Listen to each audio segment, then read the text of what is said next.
Everybody for showing up today. If you're joining us here in Charlotte, kind of some cloudy, drizzly weather today.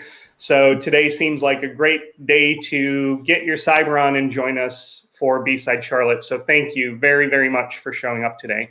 So as you know, this is a community-based conference, so there's really no reason to do this if you're not here with us. And today, from a speaker lineup and a topic standpoint, we have a pretty wide range that covers offensive and defensive topics, as well as some satellites, some hospitals, some ransomware, and more than that. So should be a little bit of something for everybody in today's lineup. And speaking of that, I wanted to point out that in spite of some of the challenges that this year has brought, this is something we've still been able to move forward with, which is a very positive thing. And not only have we been able to move forward with it, but we've really been able to even expand the scope of the conference to include attendees from across the US and possibly even outside of it.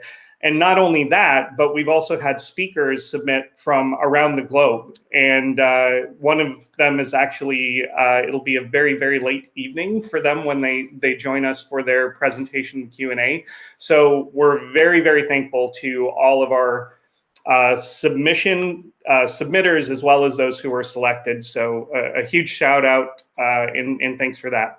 So moving right along, there's a couple of logistics things I wanted to cover before handing off. And obviously you're watching us on YouTube Live, so it's great to be here, but there's a little bit more. If you're interested on our Discord server, there's a link in the video description below to get to that. You can check our Twitter feed for the link. That's all up there. That will get you into the Discord channel. And once you've made it past purgatory, where you accept and agree to abide by the code of conduct, then it'll open up and you'll see several channels. And the ones that I wanted to point out specifically, LobbyCon, Track 1, and Track 2. So those are the main channels for the event today. So Track 1, we'll have Track 1 talks. That is where the speakers are going to be when their talk is being broadcast. So you'll be able to interact, ask them questions as their talk is actually streaming.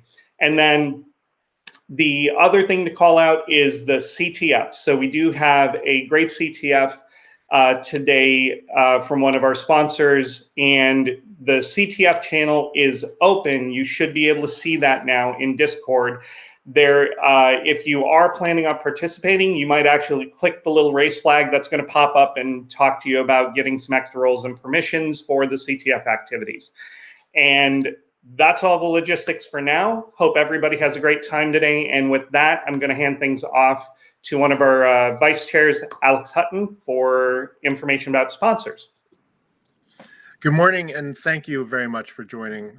We really appreciate the attendance, and we also really appreciate those folks that help make this happen, our sponsors. Our sponsors this year, fantastic. Thank you so much for your support. Triaxiom Security, Secure Ideas, Kevin Johnson, you're wonderful. Leela Studios, Bank of America, John Mazza and Southeast Financial Services, Secure Code Warrior, and Polarity. Thank you very much for your sponsorship and helping us make this great community event happen.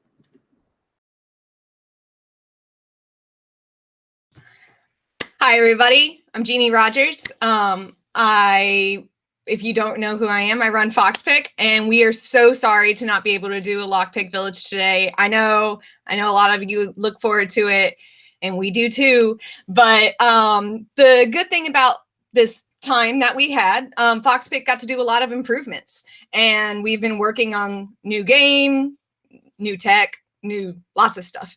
So speaking of improvements, one of the main things that brought up B-Sides Charlotte was, you know what, let's take advantage of this time and let's improve ourselves. So we wanted to find out if you guys have been improving yourselves. We've all been presented with crazy challenges during 2020, but we always, as hackers, make the best of those challenges in creative ways. So we look to this year as the year of improvements to take shape in different ways, whether it be working on upgrades or in improvement projects, dusting off that project you always meant to get back to, or learning new growth. And that's what we wanted to know. What is your accomplishment? What did you break, build, or learn during the quarantine? So we're hoping to find that out today. So let's kick it off with our keynote, Mr. Sam Kinch, and I'll tell you about him right now. Wait, why did you scroll? Okay. So Sam is going to be, his keynote is named Gray Days and Silver Linings. The cyber world is not a trash bin on fire in light of the current world events. There are silver linings. Sam Kinch is a hacker of many things. As the COO of Hackers for Charity, he pioneers efforts to educate, inform, and enable cybersecurity technology solutions in other nonprofits and charity organizations. His work fueled efforts to provide offline cybersecurity platforms around the world and currently leads the Hackers for Charity Red Team. Since 1991, Sam served in both the Army and the Air Force with a multitude of tours to Africa, the Middle East, and Europe. Following his early career as a cavalry scout and C-130 aircraft pilot, man, you would really get along with my husband. He currently serves as a cyber warfare officer in the role of National Guard advisor to U.S. Cyber Command and technical advisor to the Defense Science Board. I hope you guys really enjoy Sam, and I will see you guys later today. Enjoy the day. Sam, take it away. Awesome. Thanks, Jeannie. I appreciate the intro and the kind words. The slides should be coming up shortly, and let's just make sure we get a positive before I move forward on that.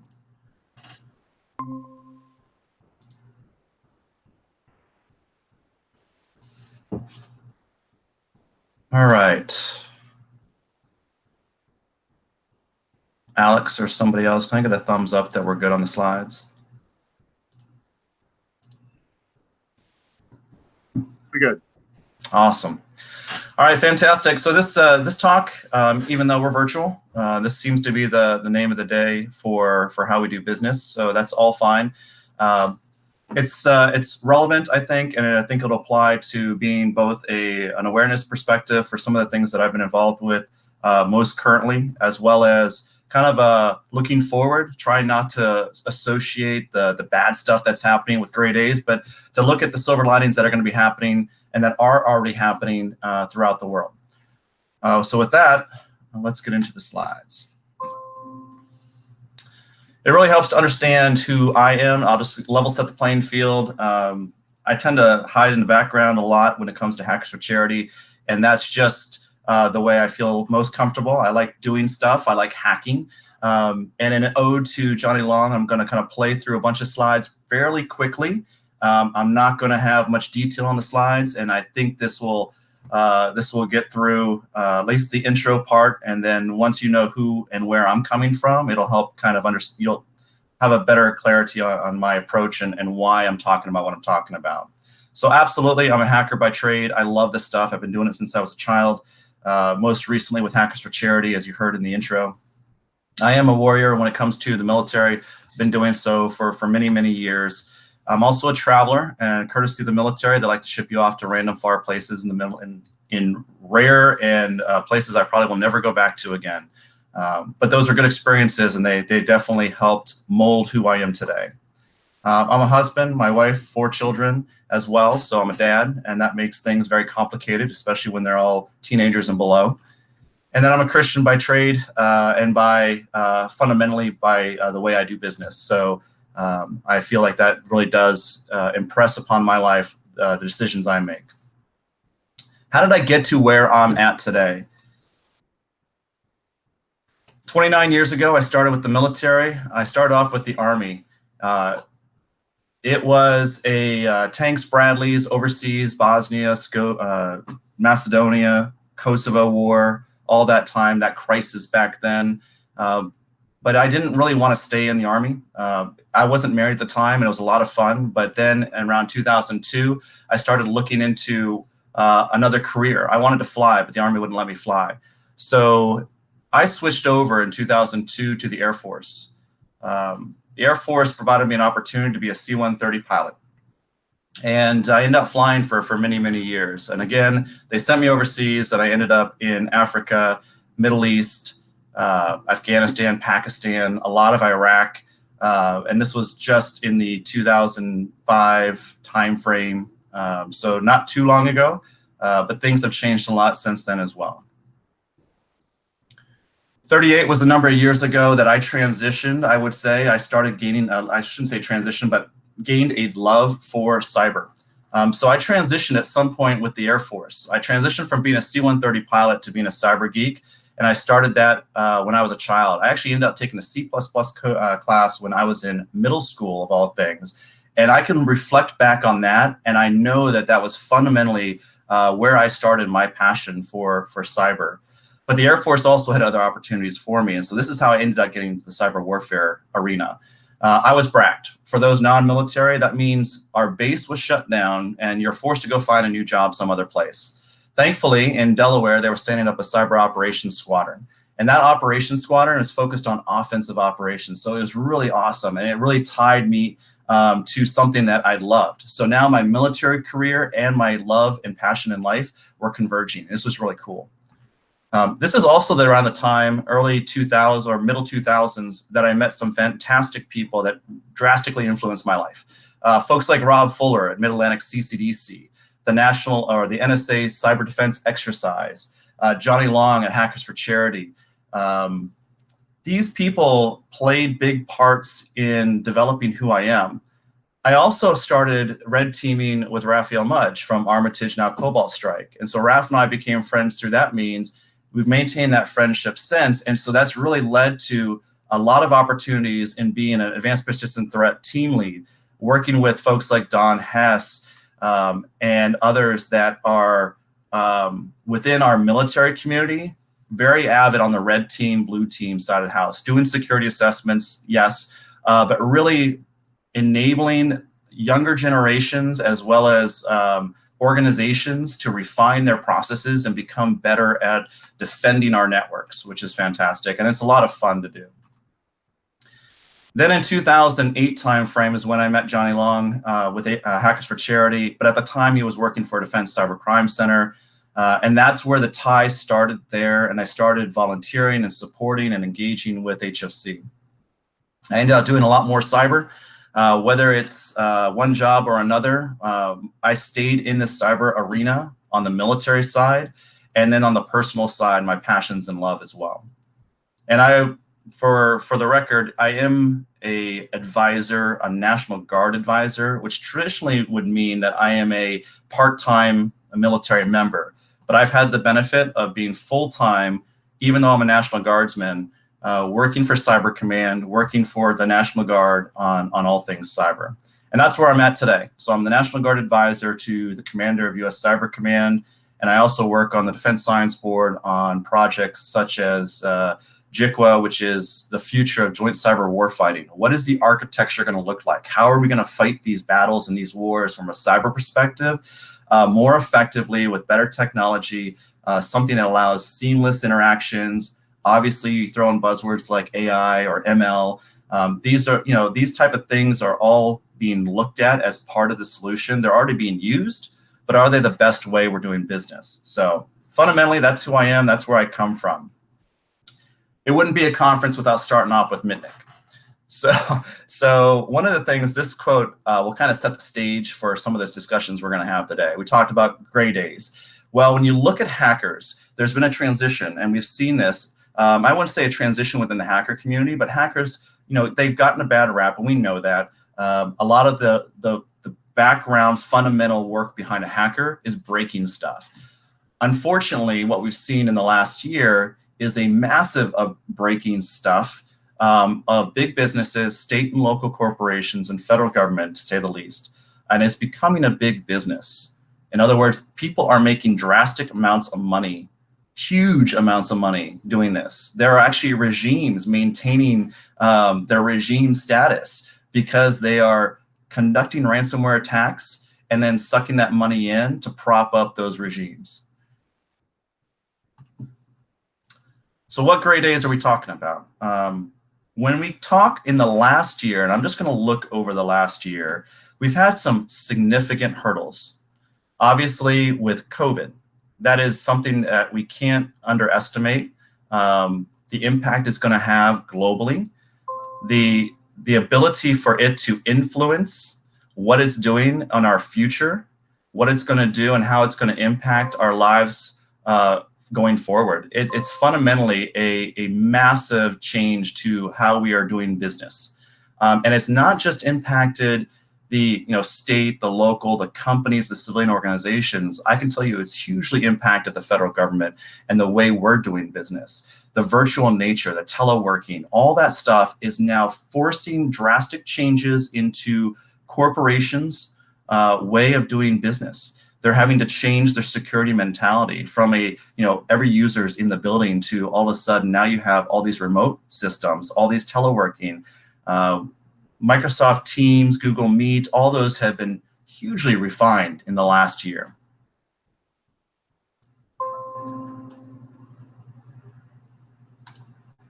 I am still here, but I am tweaking my slide for a second because it doesn't want to cooperate. Okay. Civil unrest. Well, it wouldn't be a discussion without that. This one has caused controversy, created a real tension around our nation. You think of cities like Portland who are succumbing to all kinds of protests in different fashions, from extreme side to the more benign side. And while this country is founded on the ability for free speech, the civil unrest part of it, it does affect people, both emotionally, physically. It's all over the news.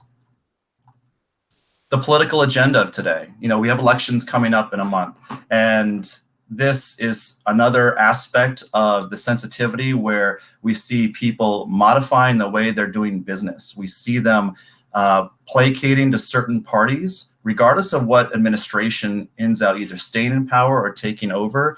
It's going to affect us permanently, because those changes that those individuals, and more so the administrations, make are going to impact us for the long haul. And we know that. I mean, this is not something that's new or different from before. Finally, I want to talk about ransomware. I'm going to go into a lot more detail on this because I think there's a tie-in here where I can highlight a bunch of silver linings that have been happening within at least US Cyber Command and my work with them over the last year, where we've been able to play and help states and localities help fight these malicious cyber actors, as I'll call them.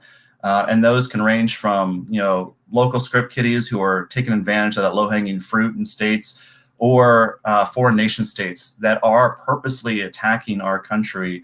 And we've been doing stuff to actually mitigate that as well. You're aware of a lot of it, and we're going to talk about some of that today. So let's highlight some of the news articles recently, and then what I'll do is I'm going to dig into how we've been able to help some of these organizations. And these are all snapshots from the last couple days, pulling from Google News feeds. Back in May, the first big one was Texas Department of Transportation, as well as their court judicial system was hacked. A lot of the documents were pulled from there. And that really, for Cyber Command, was one of the bigger ones that we were able to facilitate some of the remediation efforts from our federal side, helping out a state locality, and you'll see that. The first day of school in Connecticut, this was one that was really interesting because the ransomware managed to hit server infrastructure that then just hit emergency services, but also happened to hit the school systems. And so that first day of school, they end up canceling it and starting the next day. Not a huge interruption, but still, when you talk about the impact on the state, and of course the negative media coverage doesn't help the situation. Texas, again, in Hamilton, Emotet is another big piece of ransomware that we're seeing played out. Emotet, Ryuk, Conti, RansomX is another one in Texas we'll mention. Tyler Technologies, just a couple days ago, massive provider of software and services for state and localities. and yet now they're hit by a ransomware attack. We're hoping it doesn't impact beyond the company, even though that's a real negative. The fact that they could potentially impact not nations, but states around the United States is a huge limitation that we're going to have to fight through as organizations. Now, if you look at Texas, for example, and you say, okay, the fact that Texas was ransomed, okay, that's going to happen. But now you start throwing in media. And here's where the grade A's get worse, because media will spin the situation and start raising concerns about, hey, this will impact election security. Hey, you shouldn't trust our political system, or our government is not capable of defending themselves. These type of media hype is not a good thing. But at the same time, if we recognize it for what it is, I think we can read between that and go, okay, we're going to fight through this. And then like America typically does, we'll overcome.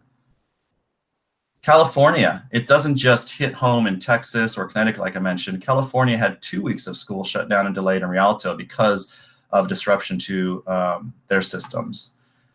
And we talked about state and localities. This doesn't just impact them. This is also a federal issue, where you have federal agencies, in this case, a unnamed agency, suffered a very sophisticated possible nation-state attack.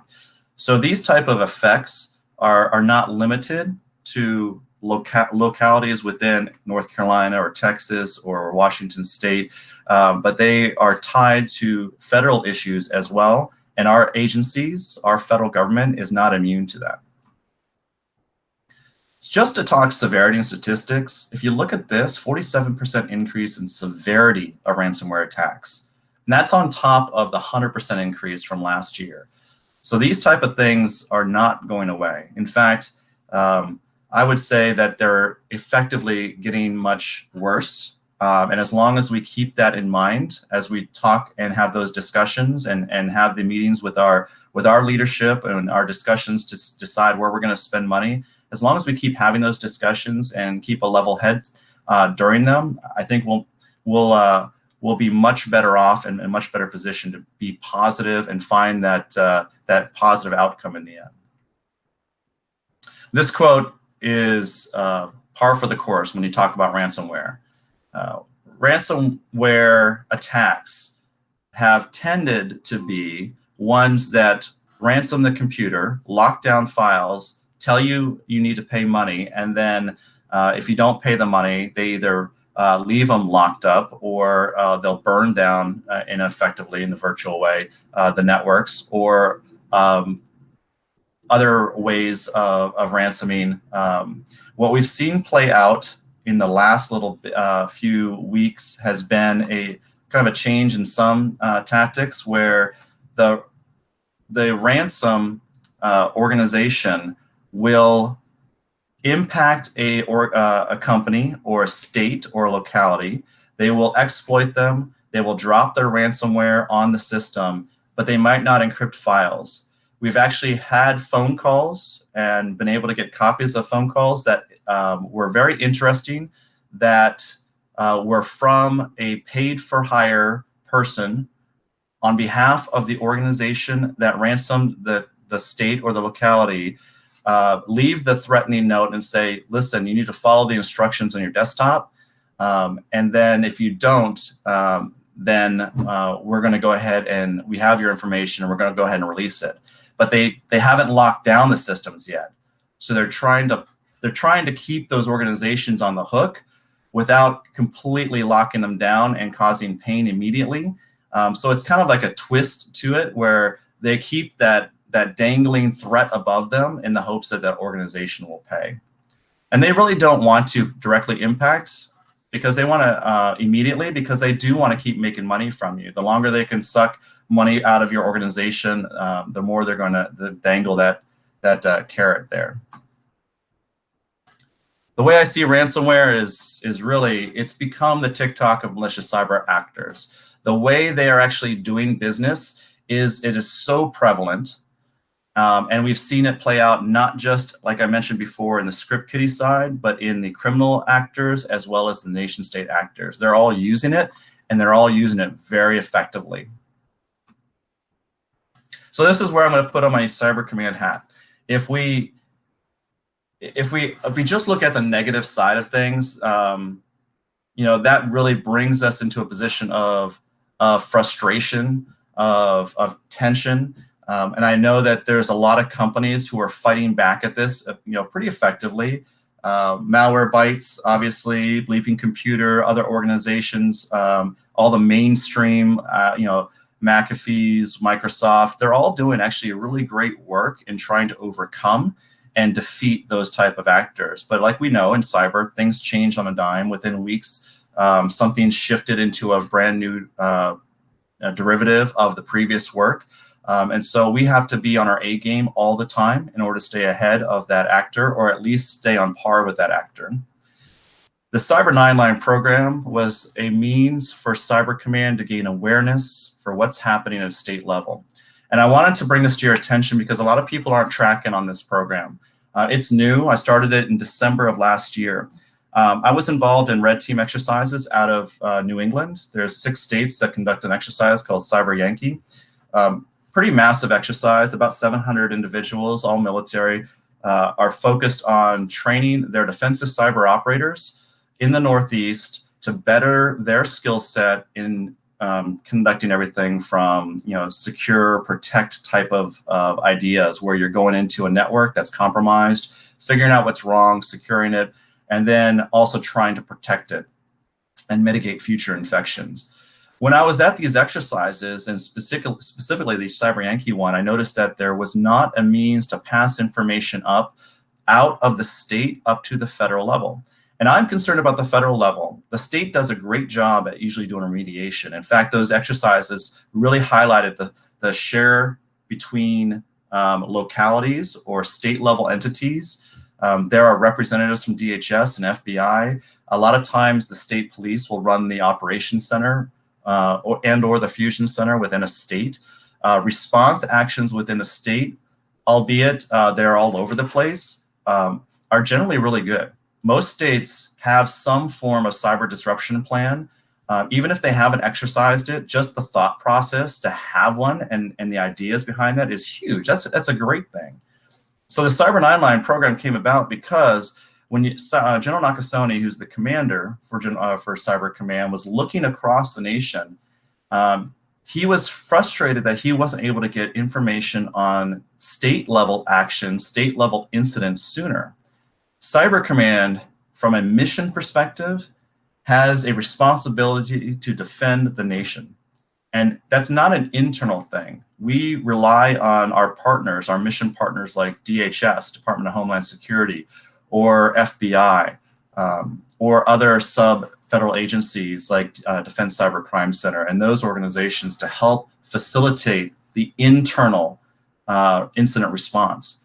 From Cyber Command's perspective, our defend the nation perspective, it's outside the United States. It is how, and this is General Nakasone speaking, it's how do I persistently engage our enemy? Persistent engagement is really the fundamental words, the buzzwords of choice. And those are all over the media when you look at Cyber Command and look for General Nakasone. If he's talking, he'll use those words. What he wants to do and what he's been doing over the last year is fundamentally changing the course of how we do cyber warfare within our nation. It is actively pursuing our adversaries who are doing malicious activities against us. It is not sitting back waiting for an attack to happen and then, let me go ahead and figure out who it was, go after them. Oh, shoot, it's been a couple of weeks. I've done my research. I know who it is. It's a lot different now. It is something where we are constantly digging in to the most simple incident response that is happening within our nation, looking for trends of a foreign nation state actor where maybe they are looking at a particular weakness in a piece of software, and we see them targeting several different states with the same tactic. We also, through other sources, are able to identify that that particular tactic is used by a nation state like North Korea or China or Russia or anyone else out there for that matter.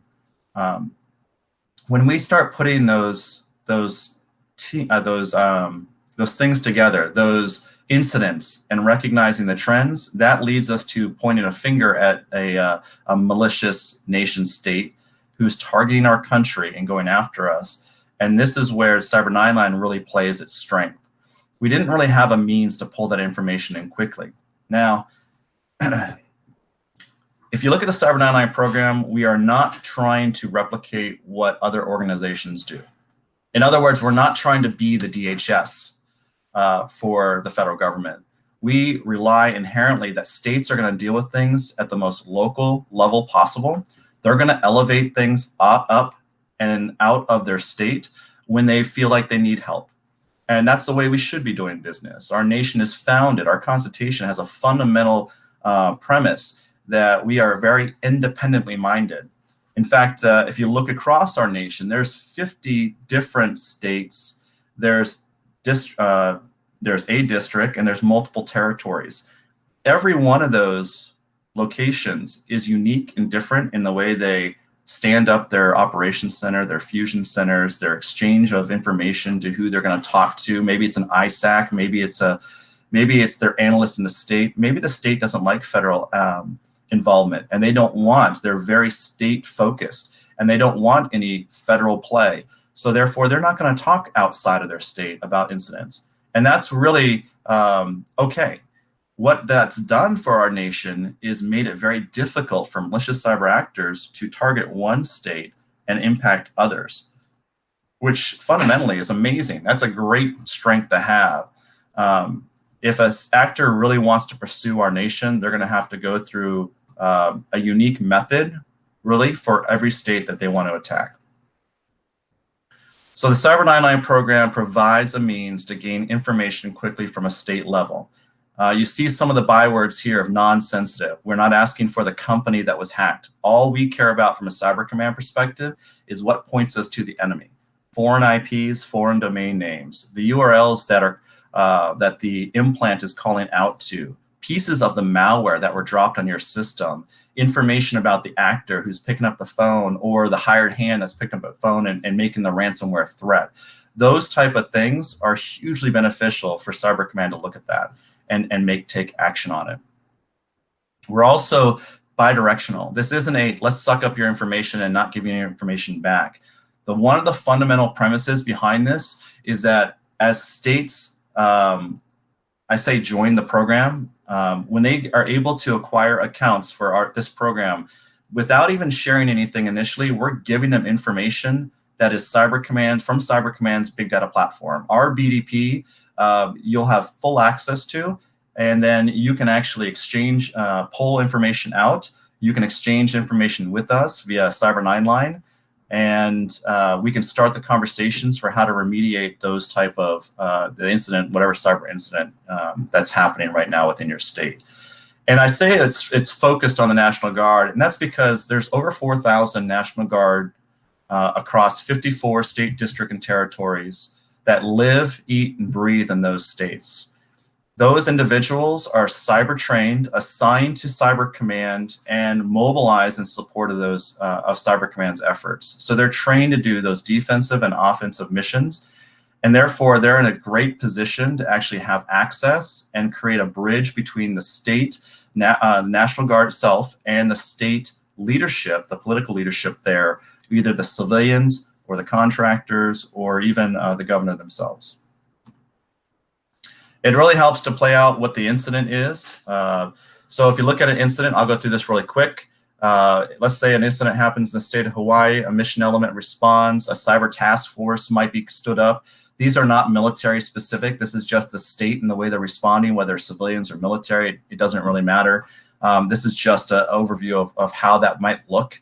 There's a joint operations center and an emergency operations center within a state. There's also fusion centers. Once the state elevates that issue to a higher level, it could get pushed out. And this is a typical means for doing so. It goes out to DHS. Their new term of art for their ops center is now called CISA Central. So if you're part of DHS, I don't think that was the smartest name, but that is what you're calling it, and that's fine. You do have threat hunt teams at DHS that actually do response actions within states to help them remediate. And this is only when the state actually elevates it to that level. And sometimes the states will employ their state National Guard, and those National Guardsmen will go in, they're cyber forces, so they can go in and help assist the state. They're usually supporting, they're not usually the lead, but the states are all different. And again, some states will use them and some states won't. What had been left out of this exchange was Cyber Command. For the longest time, we just were not getting information quickly. Yes, information flowed from DHS to Cyber Command, it just took a while. So we created this Cyber 9-line dashboard. And while that's not really the meat, you can see some of the takeaways of why we created the dashboard and kind of the benefits of having access. It just gives you a highlight of what's happening around the nation, but then you can dig into each incident, and in that incident is how we are responding. So before I go into Texas, I'll say that the fundamental premise behind the program is twofold. We are giving access to the states to better their state cyber self-defense. And then we are also looking for information, IOCs, indicators that will point us to those malicious cyber actors so that we as Cyber Command can take action within hours, if not days, not weeks and months later, when most likely the actors moved from their infrastructure and gone on to bigger and better things. And by that time, it's way too late. So let's talk examples. Texas was a really interesting one because it involved a push of information that happened from Cyber Command down to Texas in part of their response. And here's how it played out. Texas was succumbed by ransomware back in May. It hit their county courts and their Department of Transportation. They were responding to it internally. We at Cyber Command have additional, and I'll say classified means for gaining access to other information around the world, whether it's dark web forums or other things that point us into things that are happening, so we can see trends, so we can highlight what attacks are forthcoming, what attacks are happening. And in one of the particular exchanges between cyber actors, malicious cyber actors on one of these forums, there was a YARA rule that was identified as being something that could mitigate the threat that Texas was actually in the midst of dealing with. And they were constantly still getting hit. So Cyber Command was able to identify this YARA rule. They ripped it apart, they verified its authenticity, they actually tested it against systems in our networks, validated it actually worked at mitigating that particular ransomware, and then sent that, and we actually sent a Cyber 9-line out to Texas to say, hey, Texas, this is an issue. You really need to deal with it. We had a lot of exchanges between the Texas CISO as well as their network boundary layer folks. Interesting thing here, though, is their network boundary folks are civilians. They're not military, there's no National Guard. So there was no relationship there. It was just us reaching out on a law enforcement nature to them to say, hey, we have an issue. They were able to put that YARA rule in place. They actually immediately stopped further infections from that ransomware because of the way the attack vector that was being used. So this was a really cool means for us pushing information down to a state that didn't ask for help, but we saw something, we were able to identify it as a solution to their problem and then reach out to them directly. Washington State. Washington State was an interesting one a couple months ago. During one of their election cycles, they believed that they were being attacked. Their election system was being attacked, and they did actually have quite a few attacks against their election infrastructure. None that I'm aware of actually were effective, but the first one that came to light was one where they have access to our Cyber 9-line program. They submitted a request for a Cyber 9-line. Let me step back for a sec because I want to say one thing. The Cyber 9-line started because of my background in the military, in the Army. For those of you who are military, a medevac, a 9-line medevac, is something that I was unfortunate enough to be involved in many times. And what that is it's 9 lines of information that allows an individual at an operations center to understand that there's a medical issue. Here's exactly the very succinct, non-emotional facts of the situation so that they know what type of response to send out to deal with that medical emergency, whether it's a helicopter or a truck, whether it's a broken limb or a death. So the details are all there. The incident information is all there. It's the quick triage information. That's what a 9-line is. When we look at cyber, we needed the same thing. And the Cyber 9-line program allowed us to get that information, the fundamental information, the non-emotional, non-sensitive information from a state to identify what was going on there and then deal with it. And we can still deal with it because we have the fundamentals of what we need at Cyber Command to affect that change, that fix, that solution. Washington State, so if you look at that, said we could use some help in malware analysis, actually in not malware analysis, but in our exchange of information to some of the assets that we had access to, our law enforcement relationships, our counterintelligence relationships, because obviously Cyber Command has a pretty strong working relationship with the NSA. When they reached out, they said, we believe we're being attacked.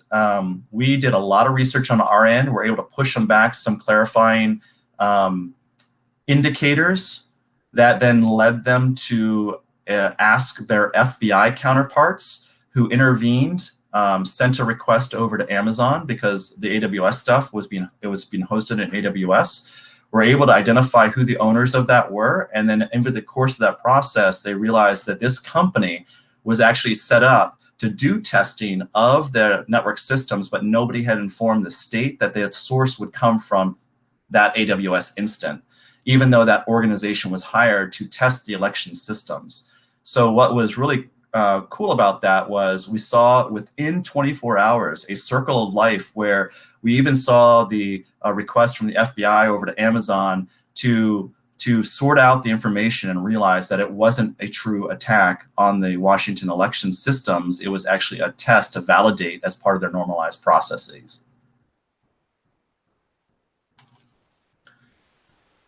Storms refine us. So this is my fundamental second point to what I wanted to bring to light is that over the course of your engagements, wherever you're at, those storms are actually a good thing.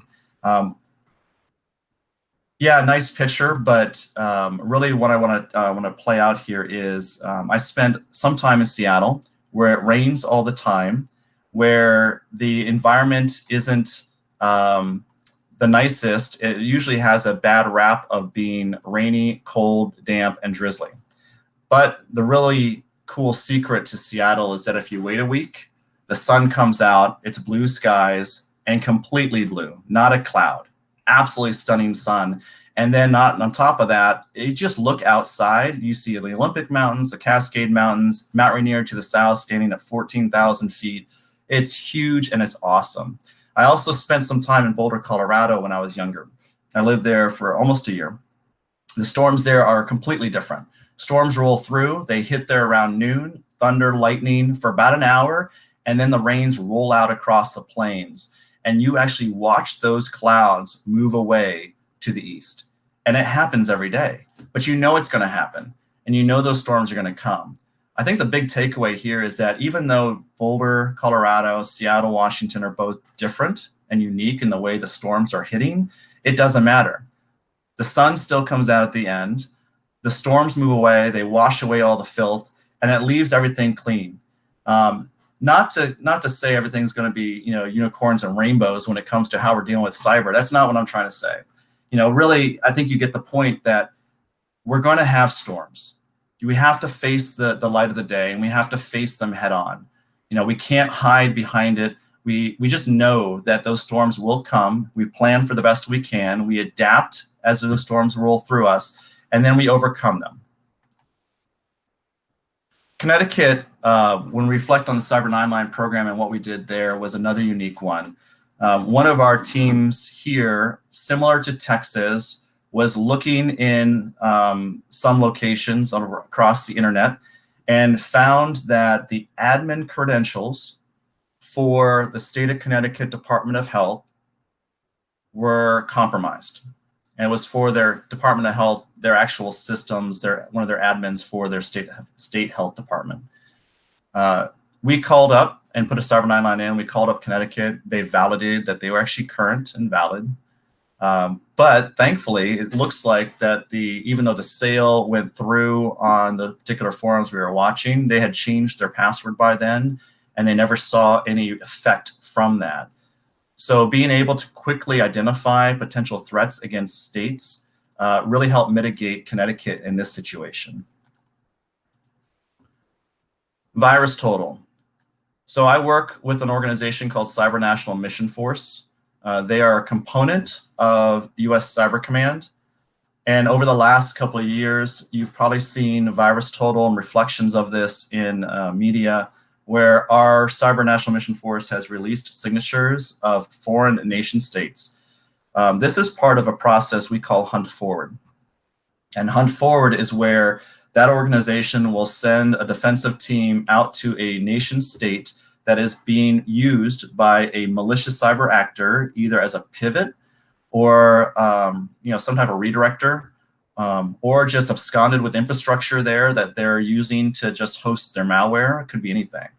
Where we go into that with the state's permission, with the nation state's permission, and we help them clean that up. We take that malware, we bring it back to our place, we rip it apart, and then we release it so that the independent security firms that are out there can do their due diligence to figure out what this software is, what it's doing, why it's malicious, and then attribute it to a foreign adversary. And that's work that we were able to really, I thought it was a very unique play on the way we normally, that security researchers tend to do business, where it's not just a security researcher coming across it on some forum. This was actually the federal government identifying the same thing and giving it to the security researchers to do the work to put out the media and point people to a foreign nation state that's doing bad stuff to our nation.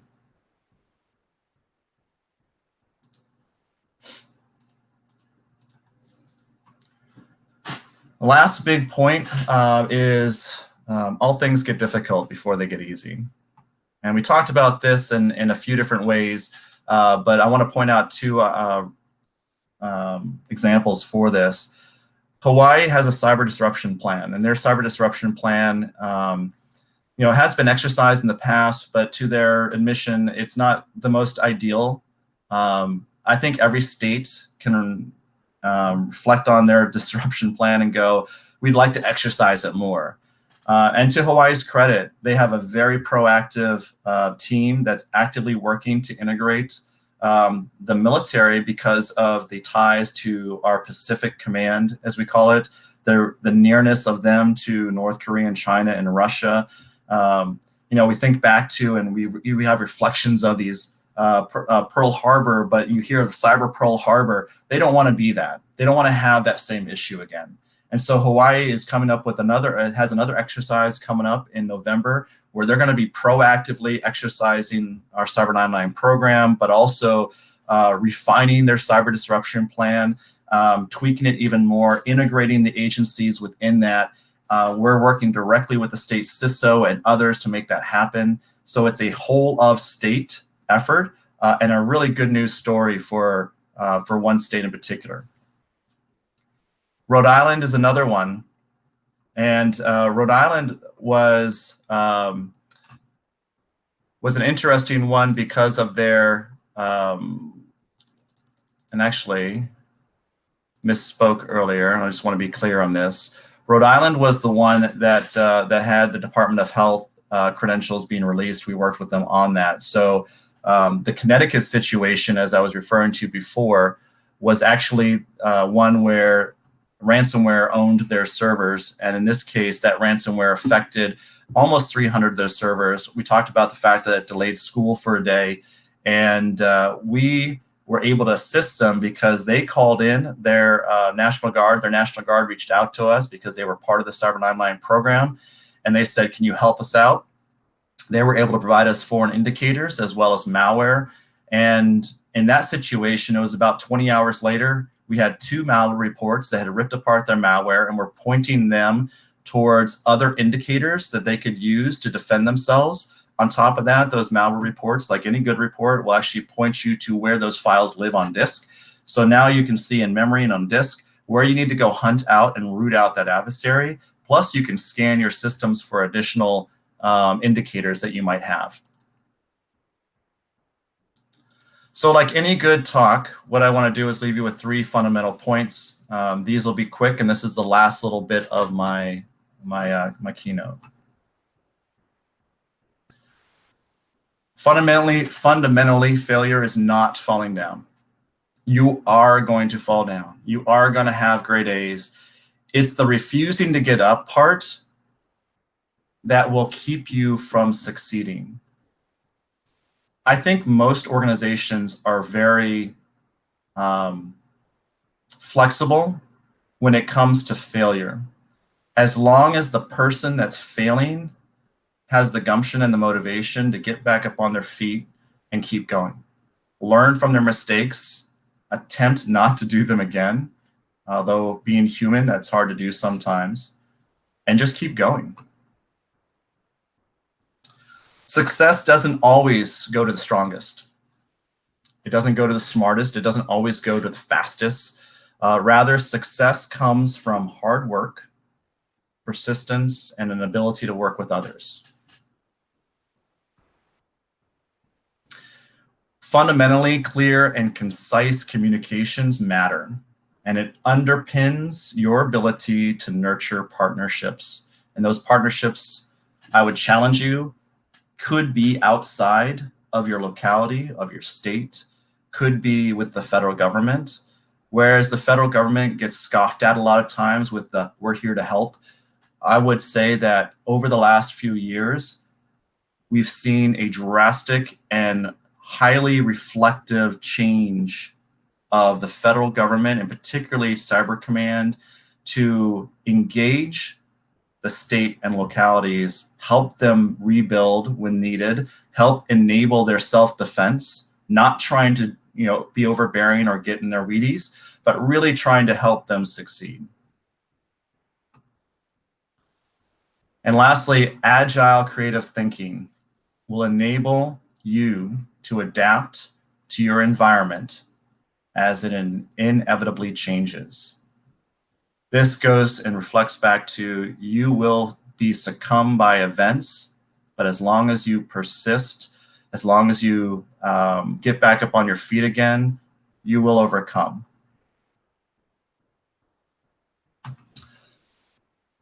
I'm going to close out with this slide. I'm going to leave it up because what I want to do was I talked about the Cyber 9line program. I'm really not trying to make this an advertisement for it, but if you had any talking points or if you want to reach out to me on that, the Cyber 9line at cybercom.mil is the best way to do so. This slide really summarizes what I talked about and some of those efforts. I hope it leaves you with a better feeling for what the federal government's trying to do. We're using this program not just for elections. This isn't an election. This is not an election-specific solution. This is a whole of government solution that has long-lasting efforts. It's the way that Cyber Command can receive information from companies, states, locals, you name it. So with that, I want to see what questions you have and have a little dialogue back and forth. So just double checking, Sam, you can hear me, right? I can, thank you. All right, so we're cutting a little close on time, unfortunately, due to the demons of the interwebs giving us a little trouble this morning. I think we can go for one question on here quick, and then are you going to be available in Discord for a few to Sure. Follow up on the others, and I'll help get the questions that were in queue to you via Discord. So one of the things that came up that hopefully will be a good one to close out on because it was a major theme. So someone asked, what part do ransomware and breach insurance companies play in either encouraging or deterring malicious cyber actors? And the context around that was they've heard that for some organizations, it's cheaper to pay the deductibles than it is to actually secure their network. Yeah, I think like any good malicious cyber actor, and I'm going to use that term broadly to mean criminal or nation state, the intent is the same, to suck money from an organization, whether it's a state or local. And what we've seen is a trend towards the request for payments. They're not asking for millions, they're asking for thousands, hundreds of thousands, which is significantly less and sometimes less painful for a state or locality. We don't get into the knowledge base for what's happening with it, what a state chooses to do and how they're responding. So I don't know if I can really answer the question to the extent that the requester was, the question was asked. We have seen that actors are adjusting to the fact that there is cyber insurance and that companies would rather pay the insurance than deal with other things.